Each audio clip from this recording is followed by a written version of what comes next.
Dito sa Papa Dudut Stories, ikaw ay hindi nag-iisa.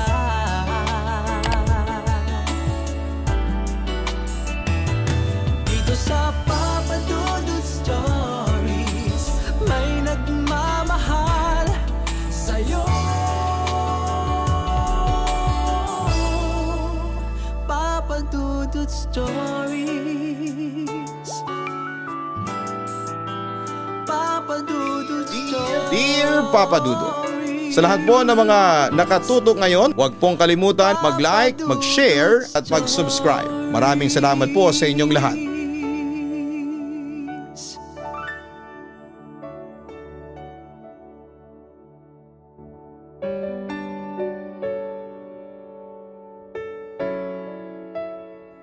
Ang mga sementeryo ang nagsisilbing huling himlayan ng ating mga yumaong mahal sa buhay.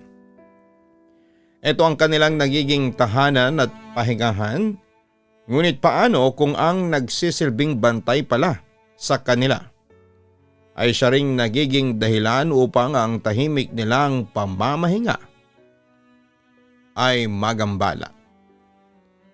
Dear Papa Dudut, binabati ko po kayo at ang inyong mga tagapakinig ng isang magandang araw. Itago niyo na lamang po ako sa pangalang Oscar. 65 years old at isang sepulturero sa probinsya. Simula bata pa lamang po ako ay eto na ang aking kinalakhang trabaho. Napagtapos ko na nga din ang 3 kong anak dahil sa trabaho kong ito. Bagaman at mahirap ang buhay, ay proud po ako sa aking ginagawang trabaho. Marangal po ito at hindi ako nang aagrabyado ng mga buhay na tao.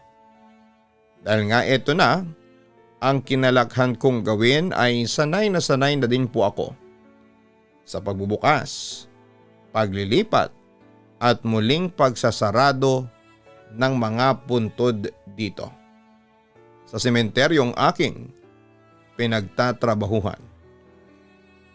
Ngunit aaminin ko po, bago ako napadpad sa lugar na aking tinutuluyan ngayon, ay may pinagtrabahuhan na ako dati na isang sementeryo. Ngunit dahil sa aking baluktot na pag-iisip noon ay natanggal ako.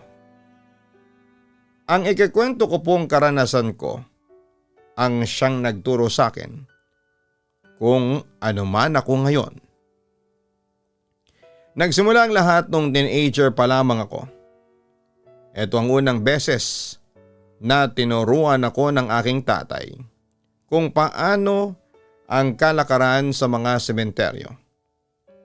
Dahil hindi lang naman kami ang nag-iisang gumagawa ng mga trabahong ito, ay uso talaga ang paunahan at palakasan sa mga namumuno sa lugar na yon. Para kapag may mga magpapalibing ay kami agad ang tatawagan upang mag-ayos ng puntod ng mga ito. Dahil doon na nga din kami nakatira ay kami rin ang nagsisilbing bantay ng mga puntod. Kabaligtaran na mga naririnig ng iba ninyong listener na ang sementeryo ay pamugaran ng mga masasamang espiritu o di kaya naman ay elemento. Walang mga ganoon sa aming tinutuluyan.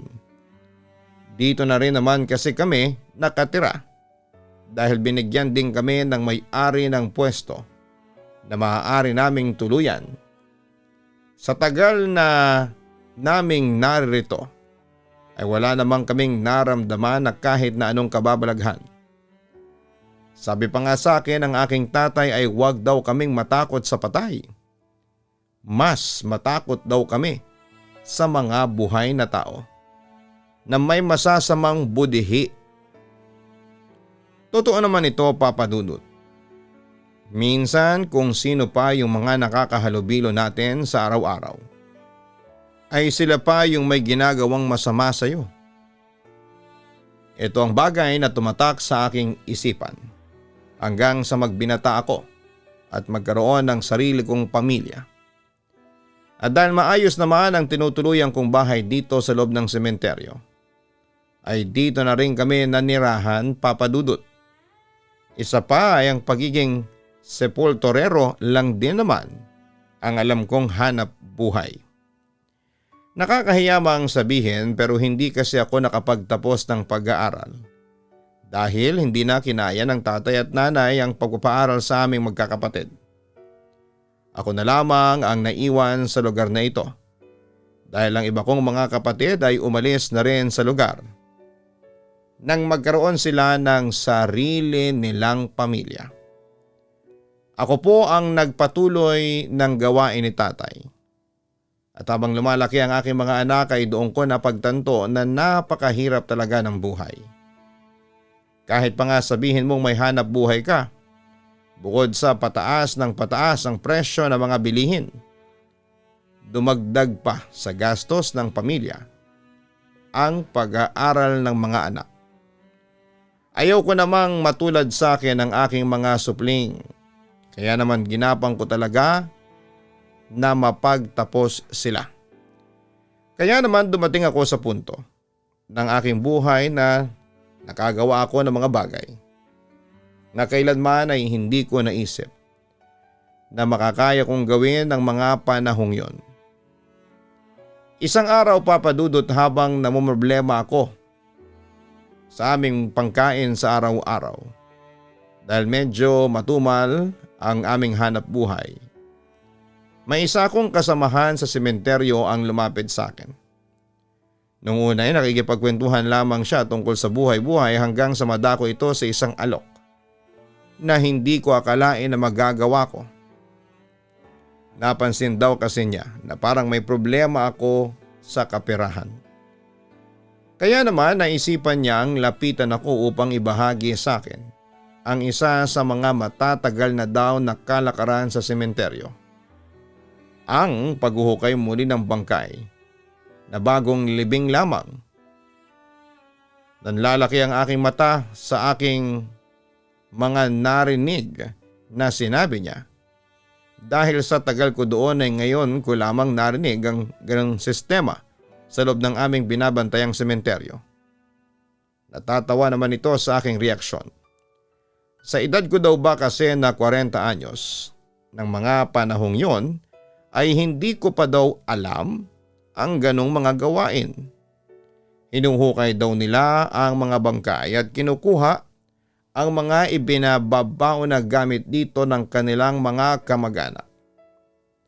Marami kasi sa mga inililibing doon ay yung mga may kaya na individual. Kaya kadalasan ay mga mamahaling gamit ang pinapabaon sa kanila sa kanilang huling hantungan. Kapag nakukuha daw yon ng mga kasamahan ko doon ay ibinibenta nila ito at pinaghahatian kung magkano ang kanilang makukuhang halaga mula rito. Sa totoo lang po, parang hindi kaya ng budhi ko ang sinasabi nila, ngunit ng mga oras na yon ay nananaig sa akin ang aking pangangailangan ng pera. Kaya naman kahit mabigat noon sa aking loob ang kanilang ginagawa ay nakisali ako sa kanila. Doon nagsimula ang lahat ng mga hindi may paliwanag na pangyayari sa buhay namin ng buong pamilya ko. Noong unang beses na ginawa ko ito ay sobrang kabado pa ako dahil baka mahuli kami. Bukod pa sa kaba ay nakaramdam din ako ng hiya sa aking sarili dahil parang pambabastos sa patay ang aming ginagawa. Natatakot ako na baka parusahan kami sa aming ginagawa. Kaya naman matapos naming nakawan ang yumaong individual na naging una kong biktima ay nagdasal ako at humingi ng paumanhin dito. Sa aking isipan ay todo ang hingi ko ng sorry sa kanya at pinaliwanag ko pa nga kung bakit ko ginawa ang bagay na yon. Na akala mo naman ay maintindihan pa niya ako. Hindi ako pinatulog ng aking konsensya ng gabing yon. Inaasahan ko na baka bigla na lamang magpakita sa akin noon ang nilooban naming bangkay. Ngunit bigla ko ding naalala ang mga sinabi noon sa akin ni tatay na huwag akong matakot sa kanila. Dahil hindi naman nila kami kayang saktan. Isa pa sa tagal ko nang naroroon ay wala naman akong nararamdaman na kahit na anong kababalaghan dito. Kinabukasan ay medyo kabado pa ako dahil baka may nakahalata sa aming mga ginawa. Natatawa naman ang mga kasamahan ko sa akin dahil halatang halata daw sa mukha ko na may tinatago ako.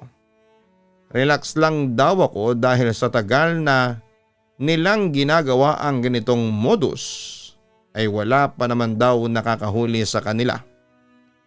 Dito ay medyo napanatag na ang aking kalooban. Nasa isip ko ay oo nga naman. Sila nga na matagal nang ginagawa ito ay nandito pa din at mukhang wala ngang nakakapansin sa kanilang mga lihim na gawain. Mas lalong nawala lahat ng pangamba ko nang iabot na nila sa akin ang parte ko sa aming trinabaho kagabi. Malaking bagay ito upang may pandagdag sa pangangailangan ng aking pamilya. Kaya naman ang ganitong mga gawain namin ay nasundan pa ng nasundan sa tuwing may mga bagong libing na bangkay sa sementeryo. Bagaman at nagtataka ang aking asawa kung saan ko kinukuha ang mga extra na kita na inaabot ko sa kanya, ay hindi naman na din siya nagtanong pa.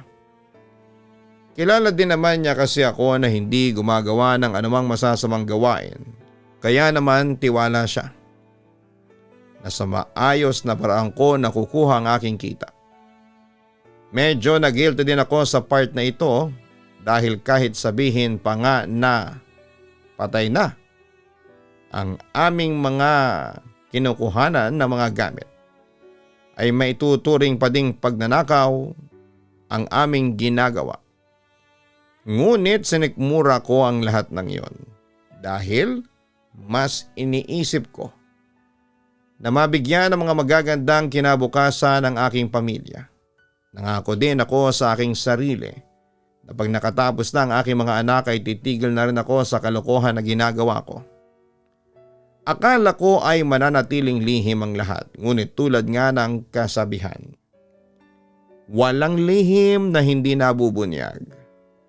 Natutunan ko ito sa hindi inaasahang paraan at hindi ko inaakala na ang dati iniisip ko na hindi naman totoo ay mararanasan ko. Isang araw ay may binalita sa amin ang aming amo na panibagong trabaho. Siyempre, tuwang-tuwa kami dahil may extra kita na naman kami na makukuha. Naganda na kami at nagplano ng aming mga gagawin upang pagdating ng tamang oras ay wala na kaming masyadong iisipin pa. Kinabukasan nang dumating ito ay medyo nagtaka lamang ako. Dahil saradong-sarado ang kabaong ng aming ililibing. Isa pa ay parang kakaunti lang din ang mga taong pumunta upang ihatid ito sa kanyang huling hantungan. Niwalang ang naganap na paghahagis ng mga bulaklak. Dahil parang nagmamadali ang mga kamag-anak nito na mailibing ang sinumang nasa loob ng kabaong na ito. Dahil di naman ako palatanong na tao at kahit papaano naman ay may respeto ako sa pribadong buhay ng ibang tao. Kaya naman hindi ko na ito masyadong pinagtuunan pa ng pansin. Kinagabihan, tahimik naming binaybay ang kinakaroon ng aming panibagong biktima. Medyo sanay na rin naman akong gawin ito, ngunit parang may kakaiba ng gabing yon. Hindi ko maintindihan ang kabang nararamdaman ko. Simula nang tuntunin namin ang kinakalagyan ng bagong libing na bangkay. Sa sobrang pag-iisip ko ay hindi ko namalayan na narating na namin ang aming destinasyon. Agad na binuksan ng mga kasama ko ang puntod nito at nilabas ang kabaong. Isa sa mga kasama namin ang siyang nagbukas ng nakasaradong kabaong. Isang matandang babae ang nakahimlay nito. Taliwas sa madalas nating makita na mga nakaputing bangkay, nakaitim po ito at tila nakasimangot pa ang mukha niya. Natatandaan ko ang sabi-sabi ng matatanda na kapag ganun daw ang itsura ng namatay ay sinasabing hindi pa ito handang lumisan sa mundong ibabaw. Pagkabukas ng ibang kasamahan ko doon Sa nagsisilbing harang ng kabaong ay umalingasaw ang masangsang na amoy na parabang nabubulok na kung ano. Agad kaming napatakip sa aming mga ilong dahil dito. Napansin din namin na parang tila lumakas ang hangin doon samantalang kanina ay tila walang kahangin-hangin. Mas lalo tuloy akong kinabahan dahil parang bad omen ba ang ganitong mga pangyayari. Nang makabawi na kaming lahat sa amoy na sumisingaw dito, ay agad na naming hinalungkat ang laman ng kabaong na yon. Mayroon itong laman na tila isang gintong kalis. Box na naglalaman ng mga karayom na may iba't ibang laki. Meron pa ngang mga insekto sa loob at mga manika na parabang gawa sa mga straw. May ilang alahas din na nakapaloob dito pero tila kakaunti lamang ang mapapakinabangan namin. Sa mga nakita ko sa loob ng kabaong ng aming biktima ay tila may hindi ako magandang pakiramdam dito. Lalo pa nga at hindi naman namin nakita kung saan ang galing yung masangsang na amoy na bumungad sa amin kanina mula dito. Nakapagtataka naman kasi na magkaroon ng ganong amoy samantalang maayos pang lagay ng katawan ng matandang babae. Wala ding anumang maaaring maging dahilan upang magkaroon ng ganong kabulok na amoy. Kung ako ang tatanungin ang mga oras na yon ay ayaw ko nang ituloy ang aming ginagawa. Dahil baka may kung anong sakit pa kaming makuha dito. Habang ine-inspeksyon ng aking mga kasama ang iba pang laman nito, ay naupo na muna ako sa isang puntod. Nagpa siya akong maghintay na lamang sa kanila doon hanggang sa matapos sila. Tahimik lamang akong nanonood sa aking mga kasamahan nang may maramdaman akong tila gumapang na kung ano sa aking paa. Agad ko naman itong tinignan dahil baka mamaya ay may ahas na pala doon na naliligaw. Pagyuko ko ay nakita ko ang kumpol ng alupihan na paikot-ikot lamang sa aking paa. Sa sobrang bigla ko ay agad akong napatayo at pinagwag ang mga ito.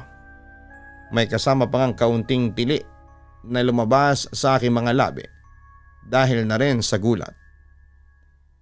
Lumapit naman sa akin ang mga kasama ko at nagtatakang nagtanong kung ano daw ba ang nangyayari sa akin. At nagkakandirit pa ako doon. Sinabi ko naman na may kumpul kasi ng alupihan ang gumapang sa paa ko kanina. Kaya naman napatayo ako bigla. Nagtaka naman silang tumingin sa akin. Sabay sabing, anong alupihan ang sinasabi mo? Wala naman kaming nakita na kahit anong alupihan dito. Napatingin ako sa kinakaupuan ko kanina at tulad nga ng sabi nila ay wala namang mga alupihan doon.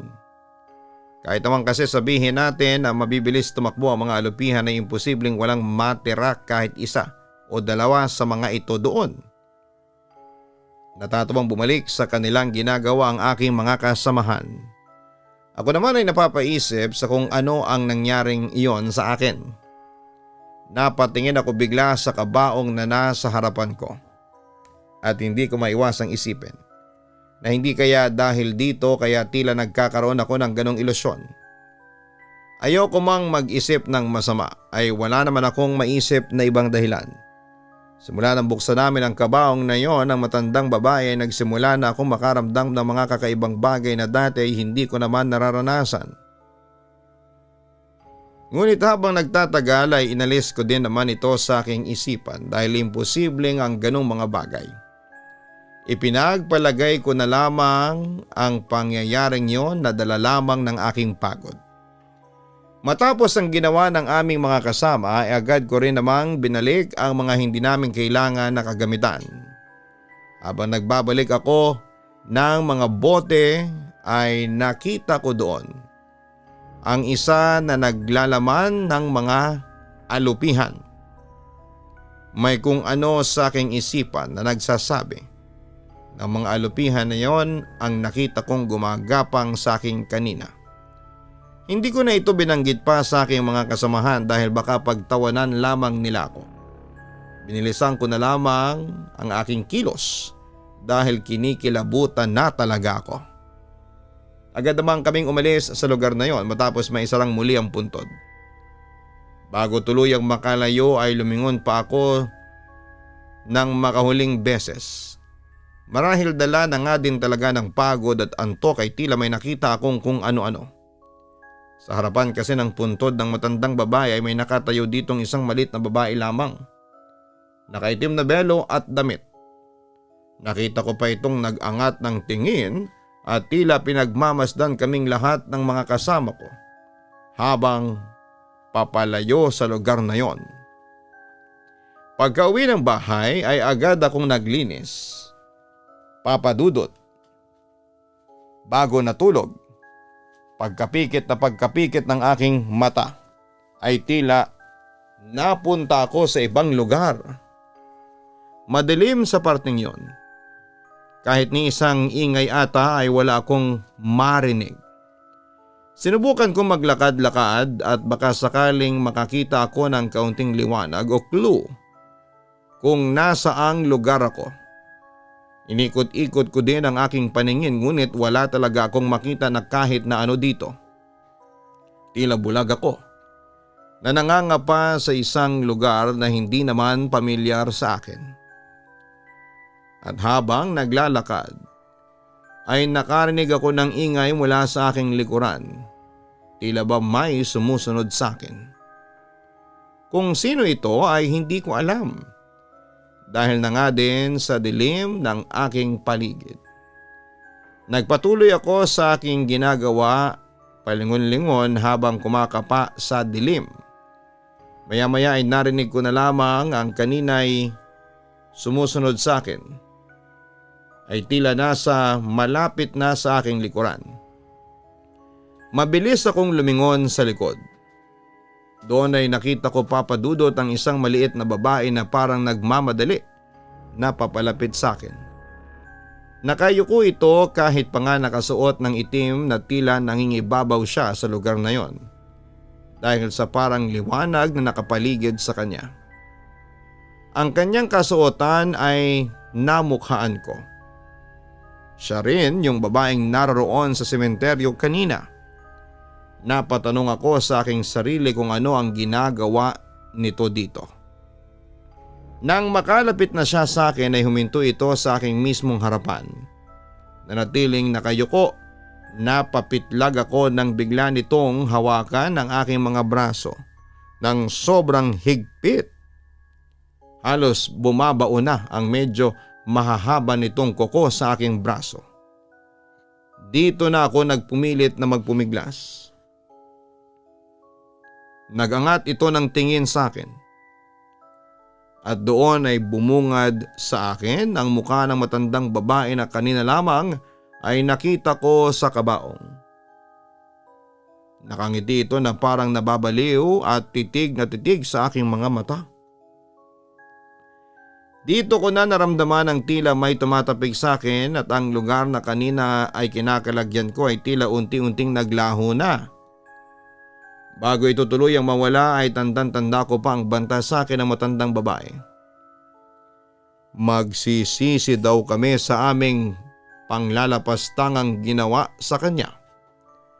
Pagkatapos niyang bigkasin ang mga salitang yon ay doon ako napabalikwas ng bangon.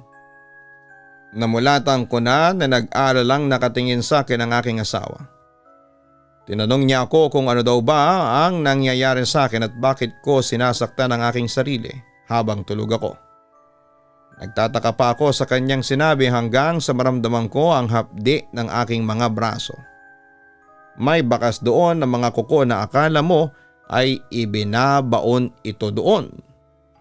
Napahilamos ako ng kamay sa aking mukha. Hindi ko masagot ang asawa ko dahil maging ako ay wala ding alam sa mga nangyayari. Sinabihan ko na lamang siya na bumalik na sa pagtulog at bukas na lamang kami mag-usap. Bagaman at nag-aalala siya, ay nahiga na rin naman ulit ako. Ako naman ay hindi na makabalik pa sa pagkakatulog dahil sa takot na baka mapanaginipan ko na naman ang matandang babae na yon. Inuusig marahil ako ng aking konsensya sa aking ginawa dito kaya gano'n na lamang ang aking panaginip.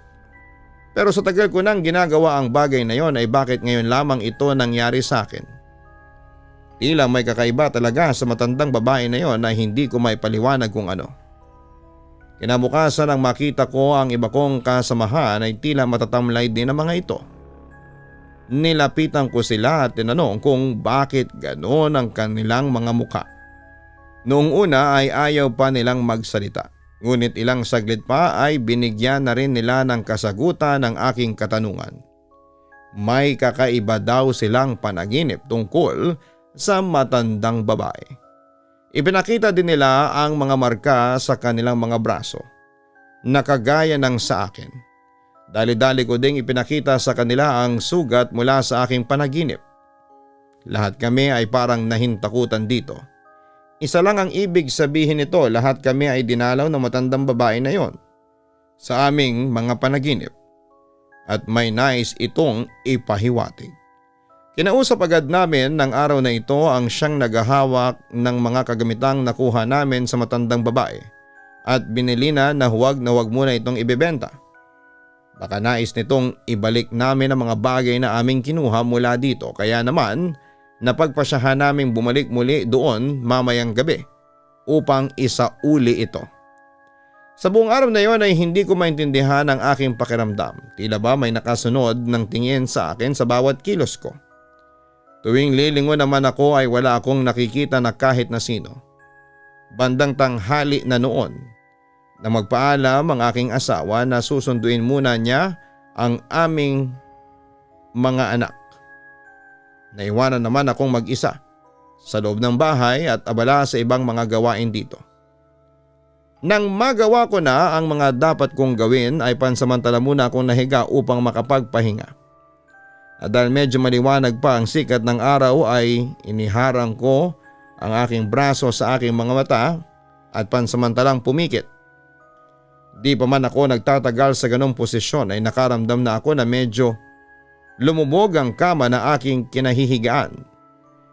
May nakatabi sa akin. Marahil ay dumating na ang aking asawa mula sa pagsusundo. Yan ang nasa isipan ko. Babaling na sana ako dito nang biglang pumasok sa aking isipan ang isang bagay. Kung nakauwi na ang aking asawa, dapat ay maririnig ko na rin ang ingay ng mga bata. Ngunit tanging katahimikan lamang ang sumalubong sa akin. Isa pa sa bumabagabag sa akin ay ang isiping wala man lamang akong narinig na ingay mula sa pagbubukas ng aming pintuan sa kwarto. Medyo maingay kasi ito kapag binubuksan, gawa nangyari ito sa kawayan. Hindi ko na maiwasang makaramdam ng kakaiba sa aking paligid ng oras na yon, Papa Dudut. Nag-iisip kung sino ang tumabi sa akin. Sa aming higaan, tila nakikipagtalo pa ako noon sa aking sarili kung titingnan ko ba o pababayaan na lamang ang sino mang nasa tabi ko. Ngunit mukhang nais magpapansin ang aking katabi dahil naramdaman ko ang matutulis nitong kuko na naglalakbay sa aking mga braso. Dito na ako napatanggal ng takip sa aking mata at lakas loob na binalingan ang aking katabi. Halos malaglag na ako sa aking kama nang bumungad sa akin ang matandang babae na seryosong nakatitig sa akin. Nakapilantik ang mahahaba nitong mga daliri. Tumayo agad ako at lumayo sa kanya dahil sa sobrang takot. Hindi ko mapigil ang tanungin ang matandang babae na ito kung ano ang gusto nito sa amin ang aking mga kasamahan. Sinabi ko din na ibabalik na namin ang mga kinuha naming gamit sa kanya kaya tigilan na niya kami. Dahan-dahan naman itong bumangon at umupo sa kama. Nanatili pa ding seryoso ang pagkatitig nito sa akin. Maya-maya pa ay humalakhak ito ng napakalakas, sabay turo sa akin.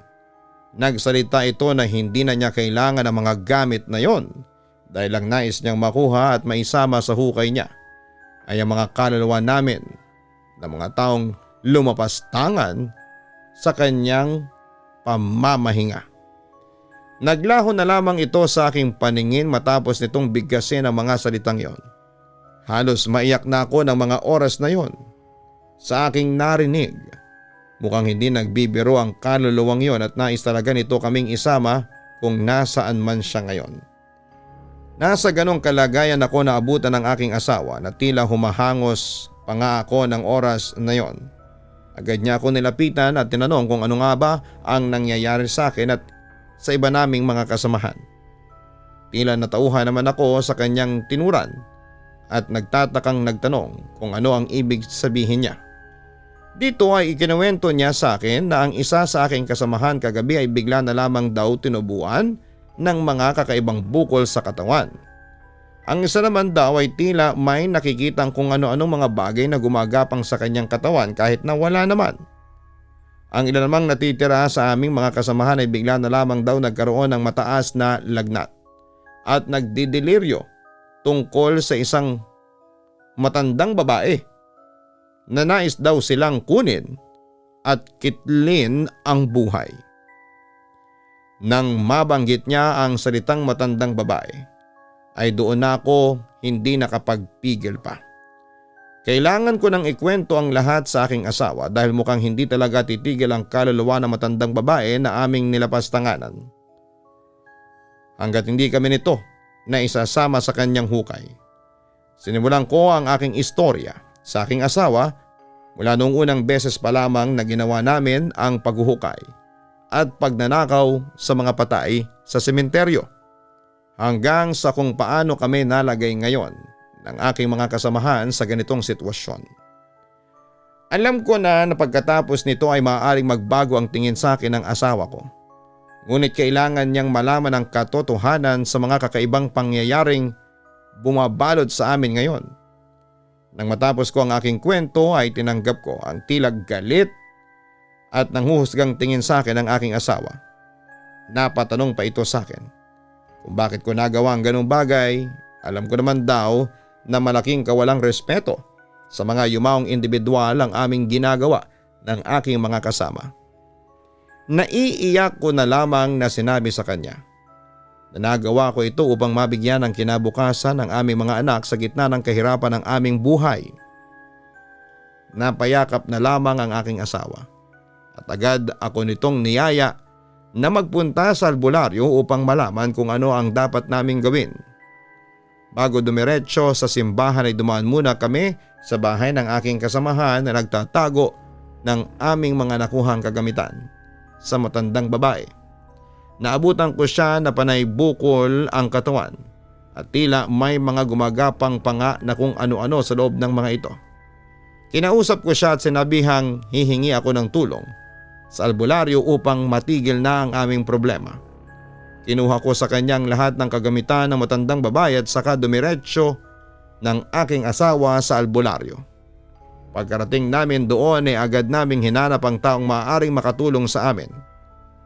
Inasikaso naman kami ng mga tao doon at iniharap kami sa aming hinahanap.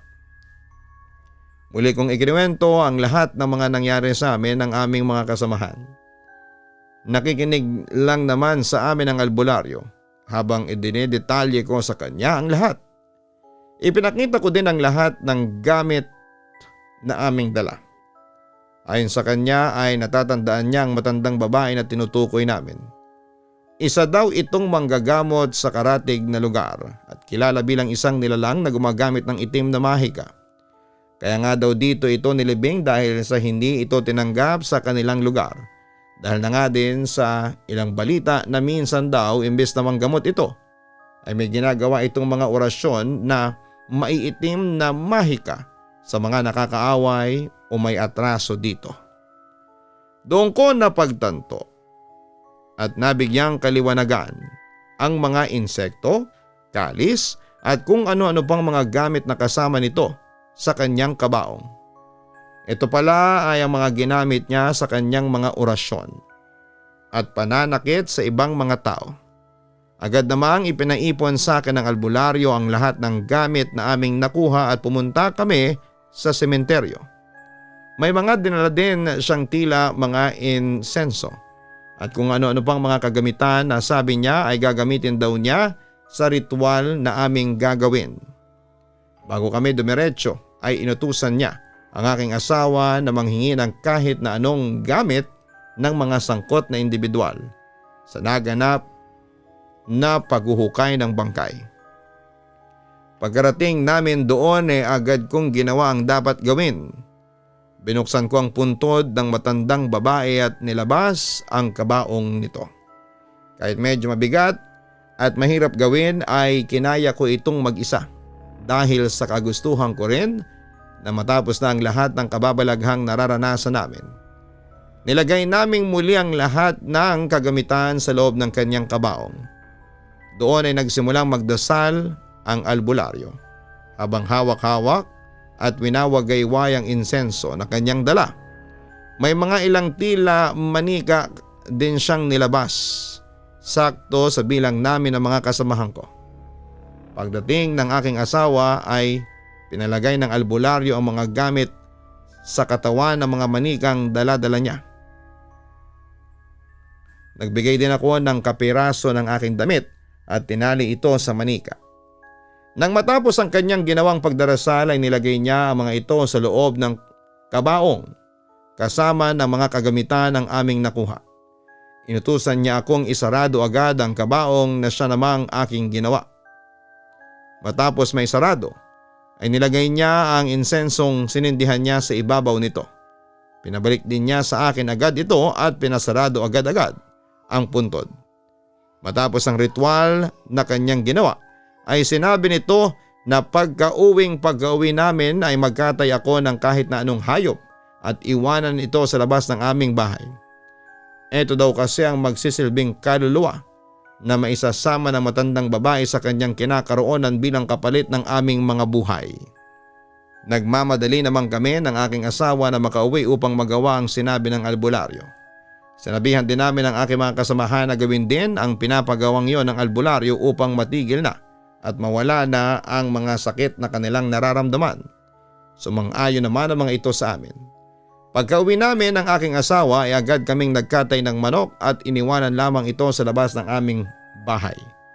Kinagabihan ay hindi kami agad nakatulog ng aking asawa dahil sa pag-aalala. Sa awa naman ng Diyos ay lumipas ang buong magdamag na wala ng pagpaparamdam mula sa matandang babae na yon. Kinabukasan ay nabalitaan na lang din namin na okay na rin ang iba ko pang mga kasamahan at gumaling na ang mga ito. Mukhang tuluyan na ngang natapos ang panggagambala sa amin. Nalaman ng may-ari ng sementeryo ang lahat ng aming ginawa. Humingi ako ng paumanhin dito at tinanggap ang kaparosahang ipinataw nito. Pinaalis kami sa lugar na yon ngunit binigyan naman kami ng kaunting kapirahan upang makapagsimula ng panibagong buhay sa ibang lugar. Nakahanap din naman po ako ng panibagong trabaho sa ibang sementeryo sa ibang probinsya. Ang perang binigay sa amin ay ginamit ng aking asawa upang magnegosyo ng kahit na maliit na tindahan upang makatulong sa mga gastusin namin para sa aming mga anak. Sa pagkakataong ito ay hindi ko na inulit ang pagkakamaling aking nagawa. Hindi ko na gugustuhin pang mangyaring muli ang naging karanasan kong yon sa aking buhay. Hanggang dito na lamang po ang aking liham at sa mga katulad ko na nalalagay din sa kagipitan madalas. Tandaan sana po natin na hindi solusyon ang paggawa ng masama upang maresolba ang ating mga problema.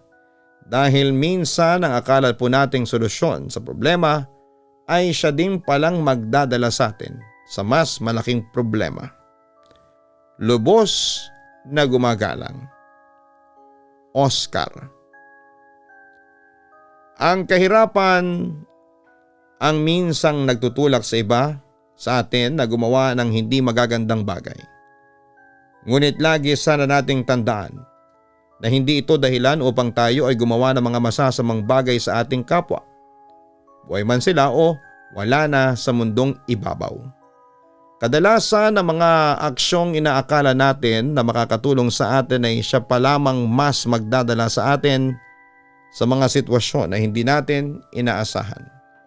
Hanapin ang Kaistorya YouTube channel at ang Papa Dudut Family YouTube channel. Maraming salamat po sa inyong lahat.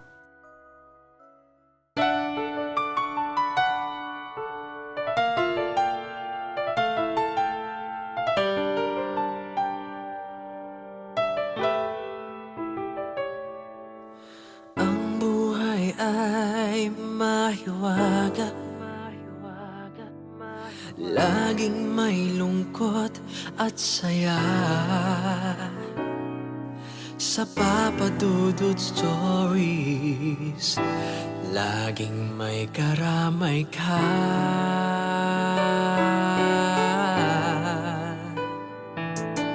Mga problemang kay bigat,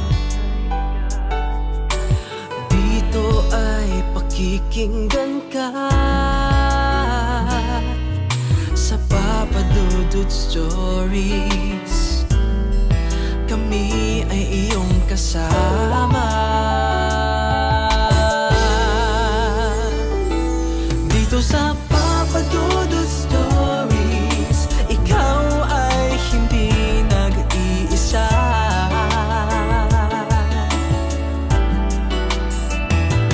Dito sa Papa Dudut Stories, may nagmamahal sa'yo. Papa Dudut Stories, Papa Dudut Stories, Papa Dudut Stories.